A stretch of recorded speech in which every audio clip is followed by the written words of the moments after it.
Welcome everyone to another episode of the Project Cambridge Show. I am here with the MP for South Cambridgeshire, Pippa Heylings. Hello, Jen. Hello, lovely to have you on the Project Cambridge Show. It's been a while trying to get this into the diary, but I'm really happy to be here now. You've been a bit busy though, haven't you, to be fair?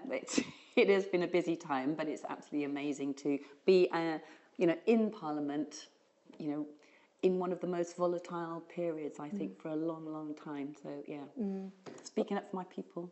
Good. Yeah. Well, I'm glad we're finally sitting here, able to do this. So if you haven't watched the Project Cambridge show before, a lot of the time it's about tech and science, but as you can see with Pippa here sat beside me, it's not exclusively about there. It's about the important things in Cambridge. So we thought we'd love to get Pippa on, and also because we are doing a skydive together very soon indeed. But yeah, it's not political whatsoever. It's more about things going on in the region and interesting people. So, Pippa, your official job title, MP for South Cambridgeshire, Liberal Democrat spokesperson for energy, security and net zero. Yeah, well, huge privilege. Want to be the MP for the area to, and really represent everybody who's in South Cambridgeshire and help them where I can. So, first of all, Pippa is, as far as I know, the very first politician to be on the show. We have invited others. No, I'm joking. Other brands available. Other colours are available, but Pippa is here. So as I said, we're not here to talk about politics, but I really want to find out a lot about your career and how you got to doing what you're doing now. And I want to talk about the skydive. So a little bit more about you. Very first of all, where are you from? I'm from Yorkshire, so East Yorkshire. And was called Hull and East Riding. So I was born and grew up in Hull, spent the first 18 years there. And I think that is my roots, now I look back and think that's really helped make who I am. And my dad was a GP and he worked in those areas.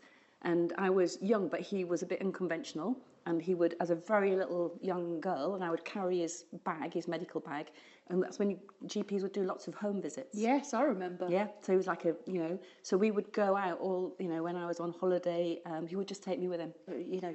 Having that opportunity to do that with your dad, giving you that early experience of connecting with people and knowing how to talk to people and communicate with people has just been vital in what you're doing today. Yeah, and I just think it's the whole thing. So he loved chatting, so he wanted to know his patients as well. And he was a family doctor, so that was cradle to grave. So we walked down the street, Doc Heylings, and you'd have three families, generations there, and one with a new pram, and then you'd have the great-grandmother, and they'd say, oh, Doc, delivered you, and delivered you, and delivered you, and, and that would just be stopping in the street, and people knowing how important a family doctor was. Yeah. That was incredible. Yeah. And school and college, so...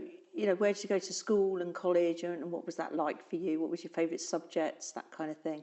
Yeah, so I went to the Catholic state primary school, St Vincent's, and that was where we were in kind of a part of the, we were in the avenues, and so that whole neighbourhood was mainly lots of boys. So I have three brothers, and all of our neighbours, there were like 11 kids next door, and they were all boys, 9 boys and 2 girls. Wow. And there were others. So we all went to the primary school, so that's straight primary. Then I went to the State Comprehensive St John Fisher, that was the middle school that they had at that time.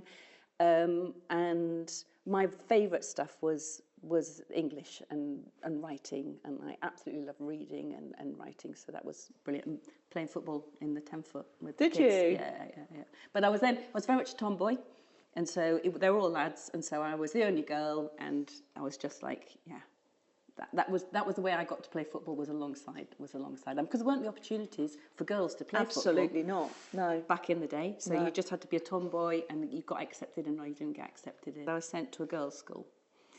I know, and that was really hard. Was it? Yeah. After all those boys, and then you were at the girls' school suddenly. And I was kind of convinced I didn't really like girls very much.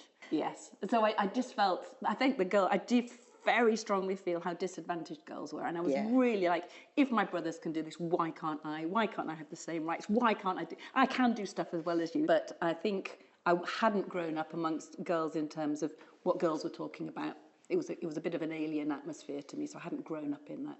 But what I then learned by the end of being at that school was, and I ended up being the head girl at that school. Were and you? Actually, loved it by the end.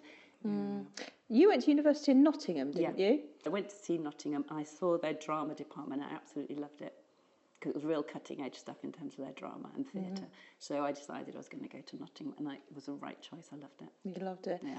And you did a PGCE, didn't you? Yeah. So what happened is I did my degree when I was at the girls' school, and it was that was a Catholic girls' school. The Lourdes bus came along, and I was like 12 years old. And it's this bus that was going around the world as a medical bus, a charity medical bus. And we went on, and they had a little video. They showed us this was the bus that went around all the places. And there was famine going on at that time in East Africa. And so they showed us what they did, and they had a video of how this bus would go to the villages, support people, get medical aid out to people who didn't have medical aid. And this just blew my mind. And at the end of it, I didn't want to get off the bus. And they said, it's time to go. I said, I don't want to get off the bus. Oh, wow. This is what I want to do.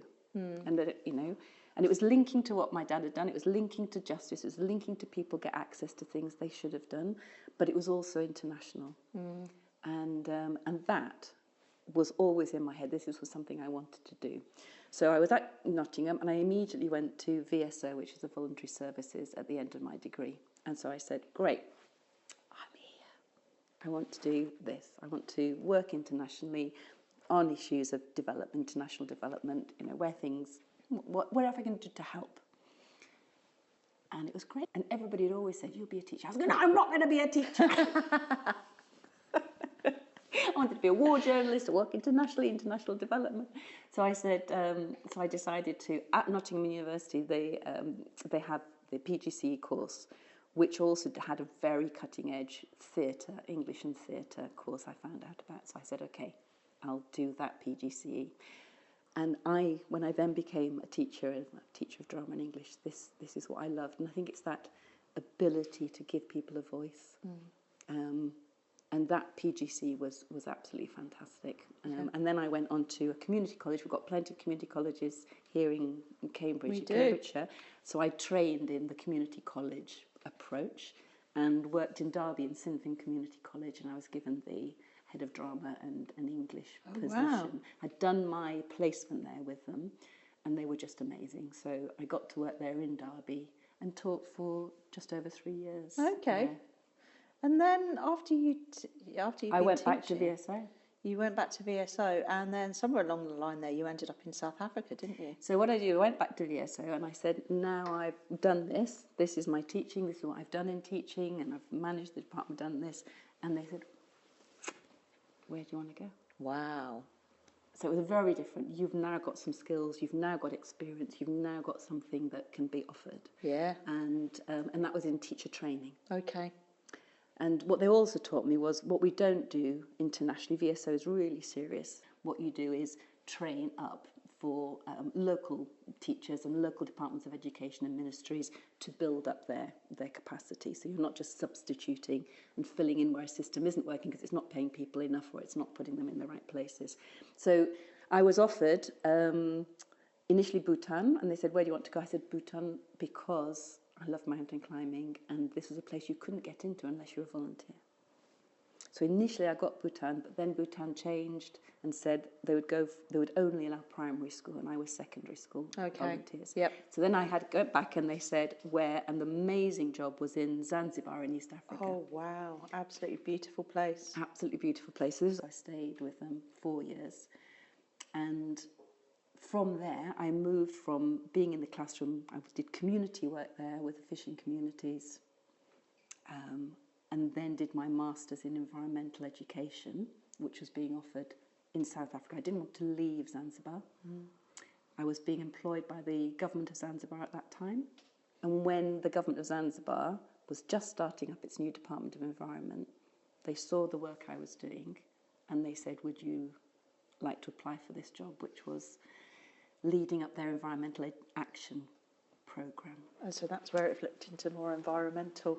So the course I took was a master's at Rhodes University in South Africa, and I was able to do it at distance. So I could stay in Zanzibar working whilst I was doing my master's. So I'd visit South Africa and do the master's. And it's a very special environmental education course, which was socially critical. So it was looking at how you break the status quo to enable environment to be part of people's curriculum and their way of life. So you had the opportunity to do this wonderful role and work in some fascinating countries, amazing countries. And I know there's more than just what we've spoken about here. And the next question is going to be, how did that then bring you into politics? So we went we were in Zanzibar, and because you were in Kenya, and then you went over the Atlantic. You ended up in South America as well, didn't you? So basically, it was amazing to be in Zanzibar. In the end, I was in Zanzibar for 8 years.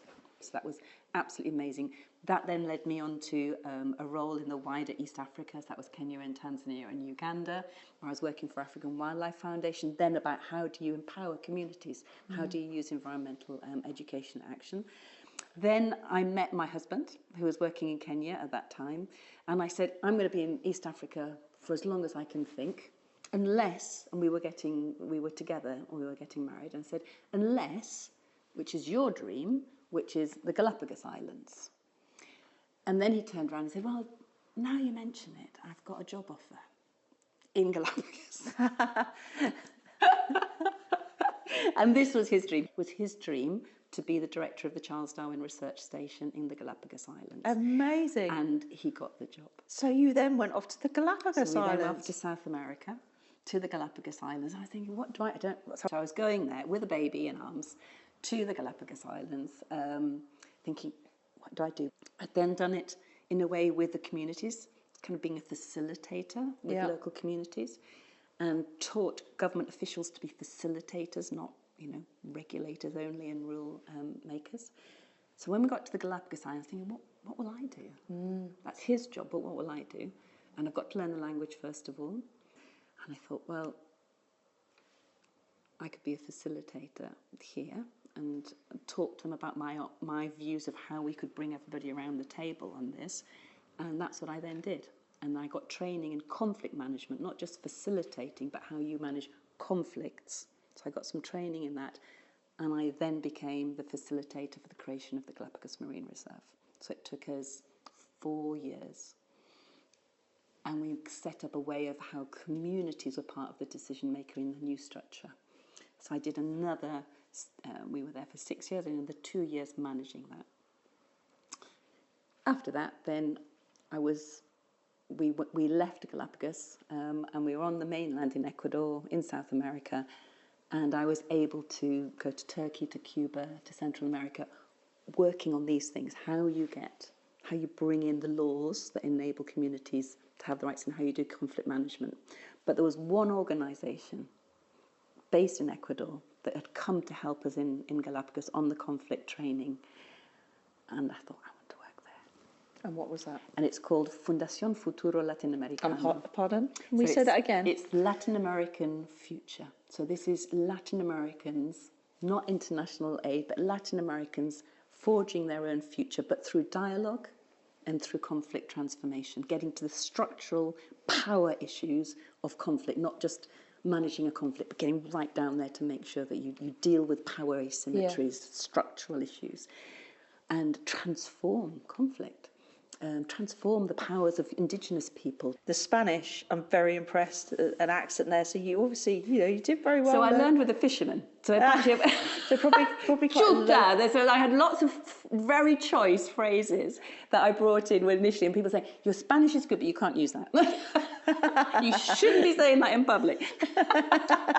So when we did the working lovers, I obviously I quickly learned Spanish and then used that and became then fluent in Spanish. I ended up being the CEO of that NGO, the Latin American NGO, which was absolutely amazing. And we made it then into a regional NGO. So then we worked across South America, and then we got the climate change from about 2009 was really hitting these countries hard.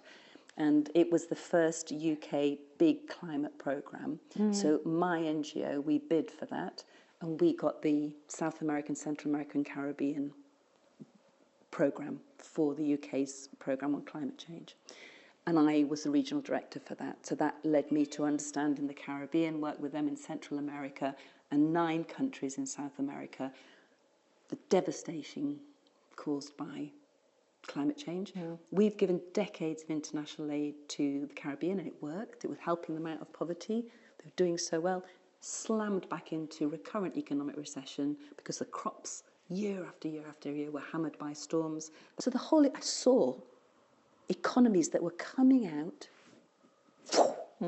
and that's where the whole issue of climate resilience, understanding the impact of climate change on macroeconomics and on livelihoods, national economies, local economies, and people being completely, displaced from their homes in their hundreds and thousands. It's also, and that's where I just like, yeah, you see, Pippa really understands the whole, everything being interconnected. So I work in beautiful places, but often on the really tricky stuff that they're facing. But I work the Amazon with the Indigenous on environmental stuff. I mean, absolutely. I bet you've got an amazing photo album. But unfortunately, at some point, and I think, was it about 2012, you had to come back here, didn't you? Yeah. And you came back and you ended up in Impington, which, I don't know, Henry, can we see this map properly on the... Impington's up there, yes. Impington, just at the top here, which Pippa came back to live in Cambridge. I'm really sorry that you had to come back to much cooler climes. And flatter, came from the volcanoes, from the Andes. Yeah, so rather different to the life that you were living, I'm sure. But now, obviously, Cambridge very, very much your home, and we're really fortunate to have you here. So you came back with your husband and how many children? 2 children. 2 children. Did they speak Spanish and English? They were fluent in Spanish. Oh my goodness. Yeah. So can we now switch to your career? Yeah. Once you came over here, because very different one, I'm sure. Yeah. So we came back, and my husband's organisation has its HQ in Cambridge, which are lots of the international conservation organisations. So that was a real base for him. So you got very involved in community life, and that's when I think your football skills came back, because you started helping girls' footballs, didn't you? So this is amazing. Arrived here and locally, and lots of the villages, around in South Cambridgeshire and beyond, have got the Cambridge FA for girls to play in. Yeah. And so these were parent led sessions where they helped train the kids, coach the kids, set up the league, set up the games. And so as soon as I saw that, I was like, I never had that. Isn't that amazing? Absolutely fantastic, seeing the girls out there playing football, their teams, And so I got involved with Histon Hornets, and a fantastic organisation. And my daughter was in the first team that got into the under-17s. It was great having a full team that did want to go into under-17 and prove it, and then they played with other villages as well. So that was fantastic. Yeah. Just seeing that parents were enabling it possible. Yeah. So you were getting really interested in helping, the local communities and eco-sustainability. How did you start to get involved with South Cambridgeshire District Council initially, wasn't it? Yeah, so so I was still working internationally. I'd set up my own company by this time to basically focus on conflict transformation, and most of it was working internationally. But we were based, in Impington. So I was doing a lot of international travel. But when I wasn't, I was helping with the football, and I also looked around and said, who's working on climate, environment or sustainability issues, and found the local group that was doing that. We set up high sustainability. It kind of gone into the dust a little bit. We brought it up again, got that really working. And it's because everything I want to do is about working with, with communities, and our community is so vibrant. It was brilliant. Then there was so my husband unexpectedly was diagnosed with acute myeloid leukemia. And so everything kind of like, whoop. Yeah. And it was very much focused on him and his recovery, and so many people gathered round and helped. They rally round, don't they? Yeah. It's just amazing. Yeah. And I saw then very close up Addenbrooke's, the amazing trials that he was able to go on, them saving his life. The number of people from, consultants down to the cleaners who kept him alive because of your immune system compromise. A team effort. And I just thought, wow, this place is amazing. And I wanted to give back once he'd recovered. Wow. And so then I was looking around. I also thought, well, this is time now to bed in here, less international work, let's bed down. And I was looking around and I thought, I could see the growth happening. And many people thought, well, we're a very green village. And I was thinking, kind of green, but that green is based on one small public green that's owned, you know, by the parish council. But the rest of the fields around, they're all private and they could change. So actually, what is the future? What is the shape of this? How do we work together with what's going to happen in terms of lots of changes with the growth that's happening? Which we're obviously seeing right now. And so I was like, oof, you know, what voice do we have? Do people know what voice they have? How can we shape that development? How can we shape the growth? How can we have the green spaces that people really, really depend on? I got to know South Cambs District Council, and I thought, maybe as a district councillor, the elections were coming up. Oh, this is 2017, 2018? It was all Brexit was happening, and my gosh, pre-COVID stuff, yeah. So it was basically, I knew that things, you know, you need to be in there to change. And I'd also felt people reacting to me in a little bit of a different way as they'd done in the many countries I've lived and worked in, where I had no right to vote. And what I was doing was enabling people to make decisions. I worked alongside many government ministers, alongside, you know, political leaders, but I was an enabler.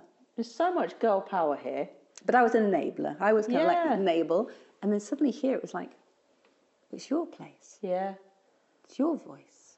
And it was a really different feeling, Jack. I don't know how to explain it. It was suddenly like, well, actually, if you can move a room, if you can get people behind an idea, and no longer just being the enabler, you can also lead it through.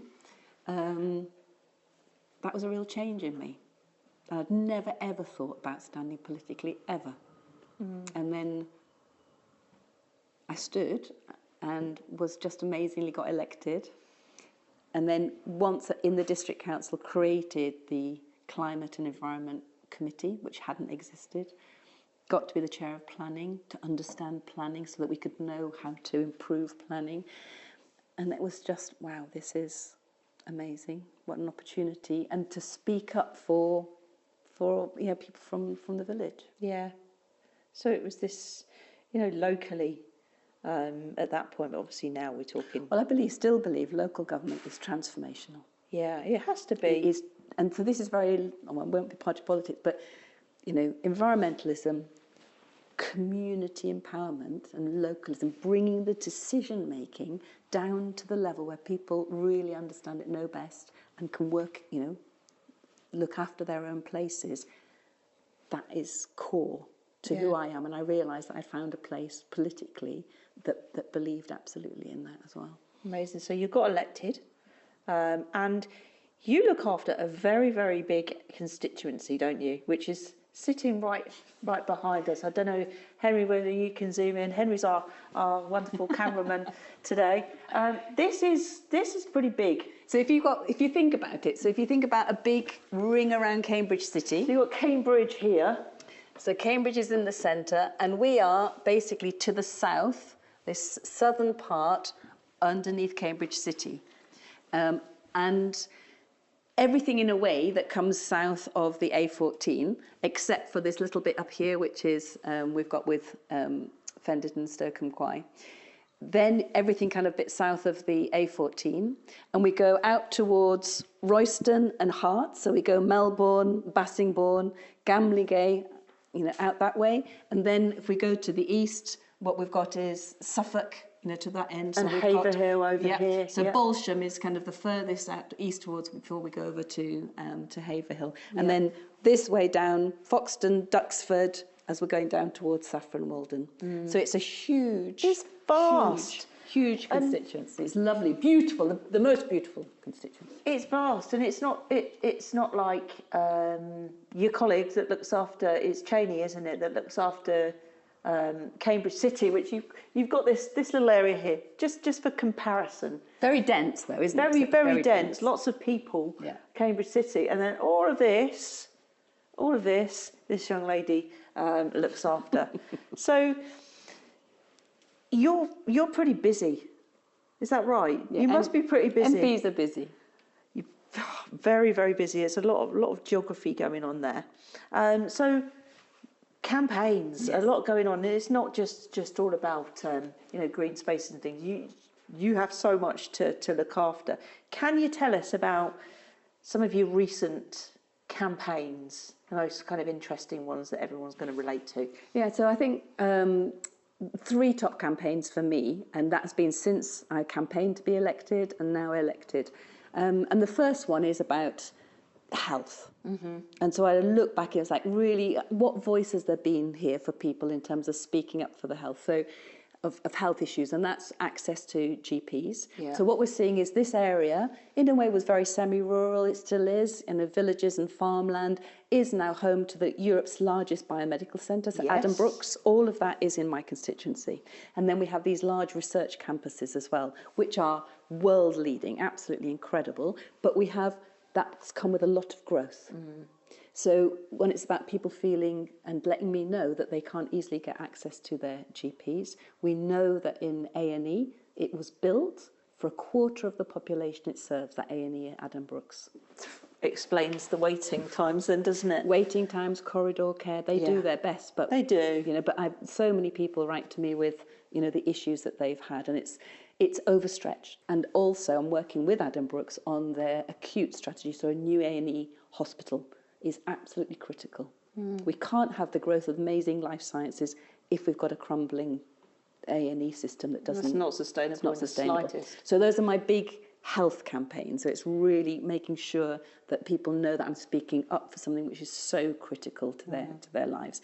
The second is about the cost of living. So what we've got here are lots of pubs, local little high streets, getting them the help that they need. So we've, as you know, there's been real problems in terms of the national insurance contribution hikes, VAT, business rates. So we've also got amazing small businesses. Got to look after the small ones, don't you? Yeah, so that's very much part of the cost of living. Energy bills, which goes according to that's what businesses, families, everybody is the last, straw that breaks the camel's back for many, many businesses and for families. So I'm working really hard on what we can do to get energy bills down as we transition towards net zero. So that's the cost of living. And then the third one is about the environment and nature. Yeah. So I'm pushing for a very environmentally minded way to balance that growth, make it sustainable. And that's so important to people. So those are my top campaigns. Yeah.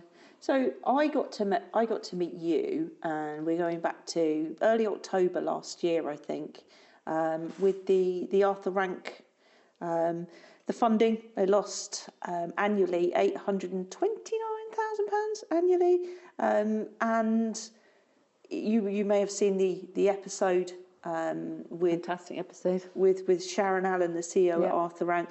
We'll pop a link and a QR code on so that you can go back and listen to that. And then we decided, a few of us decided we wanted to help Arthur Rank, and let's raise some money. And what can we do that's going to raise loads and loads of money? Oh, that's probably going to have to mean doing something really, really scary. I said, let's do a skydive. And then I got a message from Pippa saying, I've heard about this skydive, and I've seen your video with Sharon, and I'd like to do it.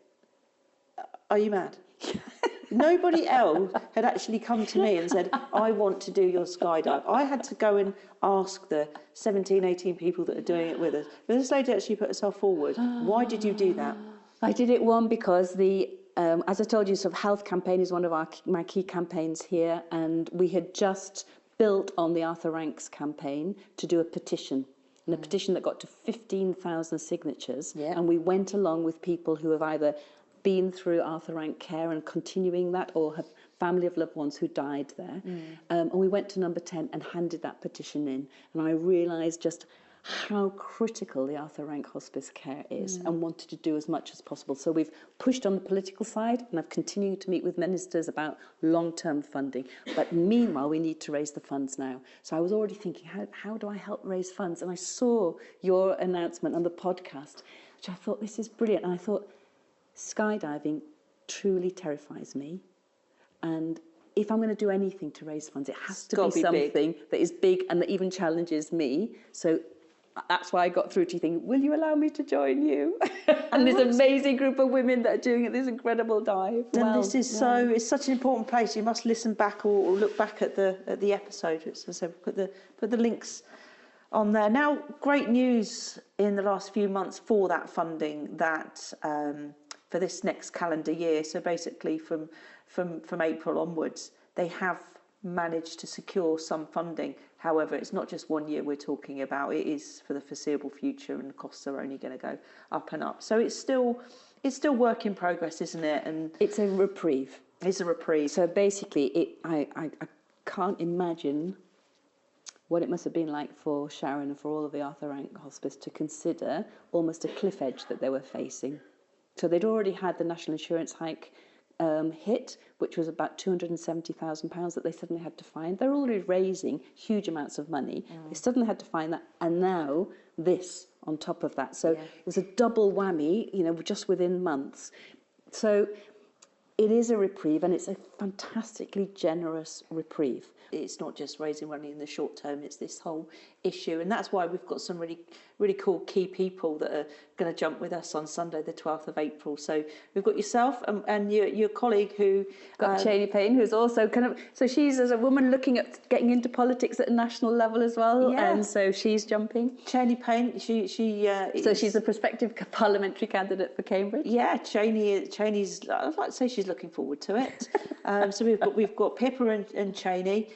We've also got some people from Cambridge Wireless. We've got the CEO of the Cambridgeshire Chambers of Commerce, Charlotte Horobin, who I know is looking forward to jumping with. We've got all sorts of people. And people are being so generous. They are. In terms of donating to the cause, we're raising the fundings, aren't we? Last so we've time got a little bit of time for people to still give. Indeed. And when I had a little look, I think it was last night, we were on about £11,000, which is pretty good, but I would like to at least double that. Okay. So here's a challenge. Here's a challenge, and we want to have a big push on that. So we're going to pop some links and some QR codes of how you can donate to Arthur Rank. Every penny counts. Every pound counts. Really it all adds up, and it's all so gratefully received. The people, if you watch the podcast that Jen did together with Sharon Allen, it's uplifting, but it's also devastating.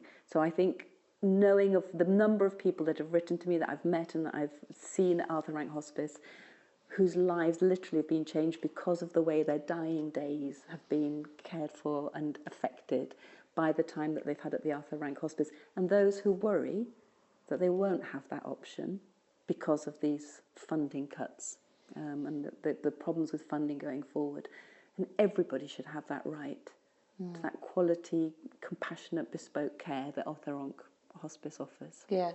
So ring the number 0800. No, I'm joking. There's no telephone line. We're all about the QR codes and the links. So and we're going to dive. We're going to dive. We're going to pop a link somewhere down here. And if you're listening on the audio version, that will be on the show notes as well. I'm looking forward to it. 15,000 feet a week on Sunday as we record this now. I've seen you on the television, on the news, in Parliament, and it looks absolutely fascinating. What's it like in there? What's the environment like in there? I think people get a wrong sense of it just from watching perhaps clips from Prime Minister's Questions, PMQs, on a weekly basis when there's the big sparring going on, isn't there? It is, and it is that theatre. It is that important because we have the Prime Minister addressing all of Parliament, and it is incredible being in the room at that point. The first time I went in and sat on the green benches, I can't tell you, it was so impactful. And I actually had this sense of, well, when's the bus coming to tell you, get back on the bus, you go. A bit of imposter syndrome. Imposter syndrome. Like, how am I sitting on these benches, Well, constantly surrounded by male iconography. So it's like there has been a history of male-dominated power in these powerhouses of power. But wow, we're amongst such a diverse and varied group of MPs in Parliament this time round. It's fantastic to see. When I was 18, 5% of MPs were women. So I never, ever had a sense of a role model or this is something that you could do or aspire to do or want to do.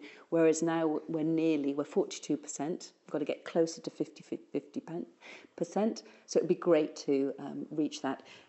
But when people come and visit Westminster, which is something they can do, and come in and sit in on the sessions, and they're all as stunned and overwhelmed as I was originally and still am, which is the breadth of issues that are being discussed that touch all of our lives. Many people at the moment think, it's all broken. There are lots of rules, and so my first time was a maiden speech. You have to do a maiden speech at the beginning, and it's the only time I realised what they say, it's the only time you're not interrupted. So you get a run and nobody intervenes on you or stops you. So that's your one and only time that will happen. And you have to have done a maiden speech before then being able to ask a question in Parliament. So you have to get your maiden speech done. And the maiden speech is called a love song to your constituency.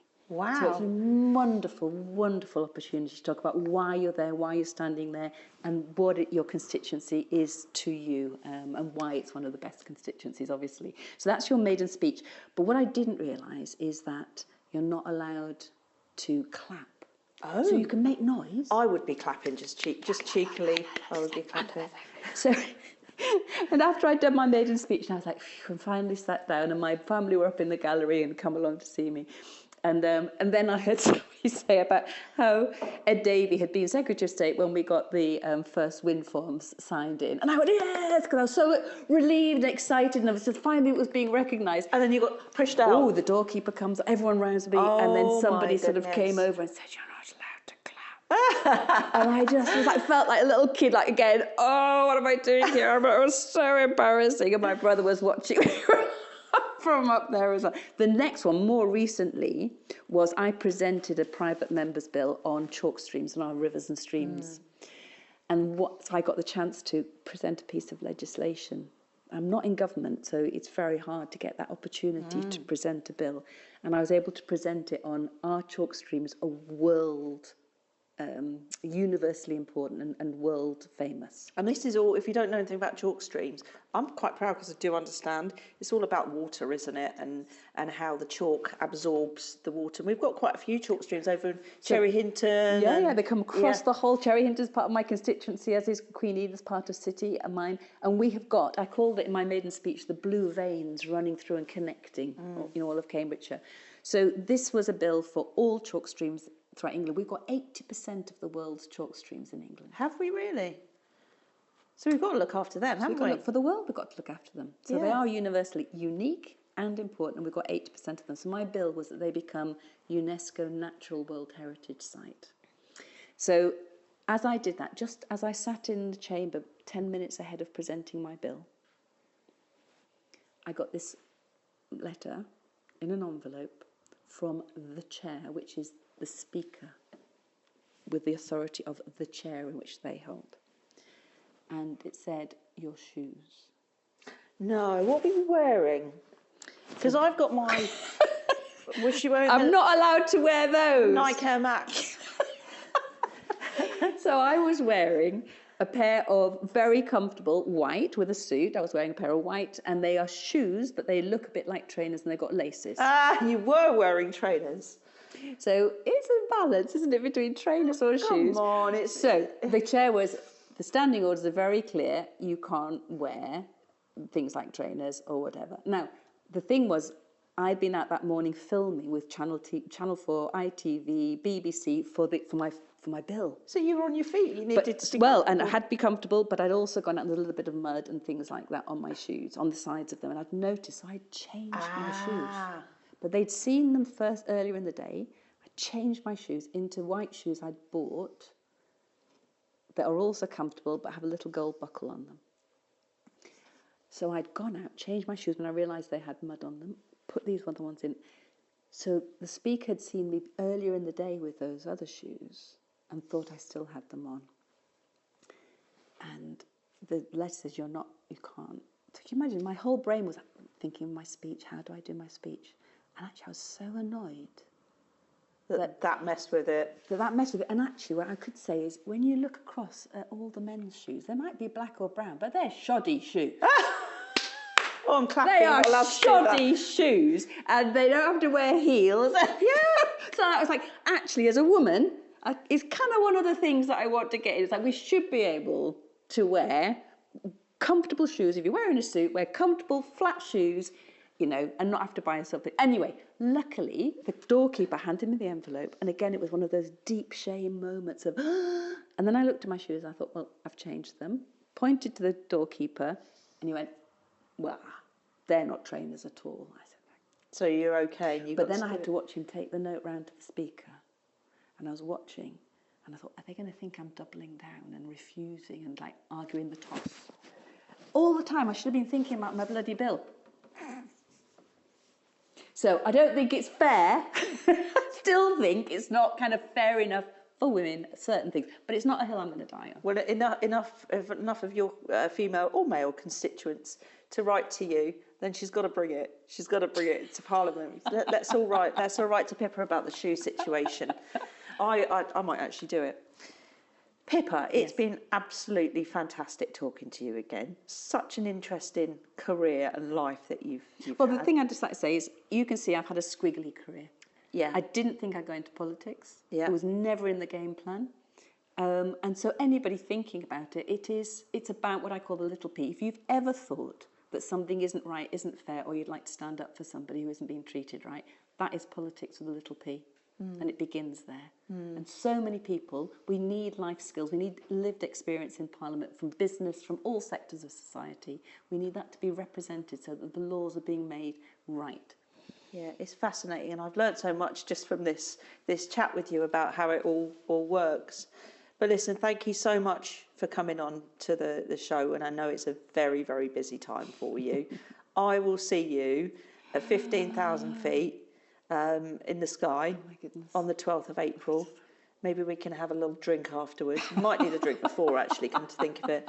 But it's just going to be really good to share that experience with you. Now, and donate now. And donate now. More QR codes, more QR codes. Thank you very much. Any questions for Pippa or about the show, please do pop it in the comments. We always like it if people are enjoying the show, if you can give it a like, a review, a share. We'll give you more of this if you like it. But for this episode, everybody, thank you very much.